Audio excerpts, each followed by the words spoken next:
大家好，我是慧慧，今天给大家分享一个鸡蛋好吃的做法。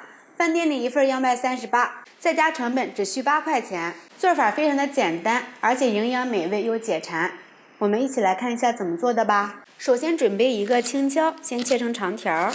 能吃辣的朋友们可以放辣椒，切成小丁。切好之后放入盘里备用。准备一根广式香肠，切片之后再切成长条，最后切成小丁。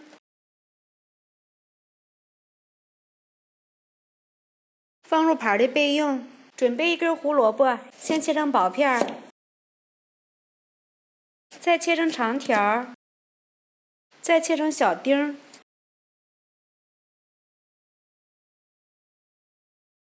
和香肠放在一起，再放一把虾皮。往辣椒的盘里倒入1勺生抽，1勺米醋，来2勺温水，搅拌一下。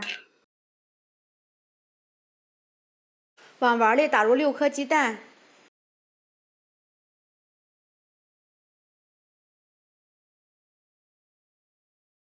把它放到蒸锅里面，盖上盖子，水开之后再蒸8分钟。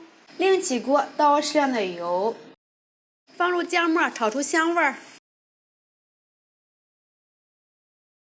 炒香之后，放入香肠、胡萝卜、虾皮，翻拌均匀。下面我们来调个味儿，放入1勺食用盐，1勺生抽，1点老抽上色，蚝油，放入1克白糖提鲜，快速搅拌均匀。放入1碗清水，水烧开，倒入适量的淀粉水，勾个芡，用铲子轻轻地推动一下，熬至像这样子粘稠就可以了。关火，正好这个鸡蛋也蒸熟了，把它取出来，用小刀在鸡蛋上面划上十字花刀。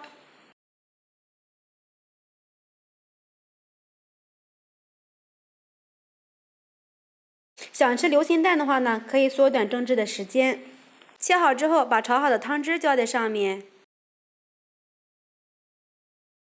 来点香油，给它搅拌搅拌，再来点葱花点缀。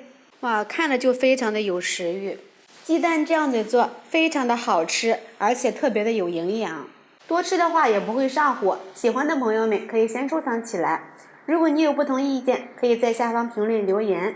喜欢慧慧的视频，记得点击关注转发，拜拜。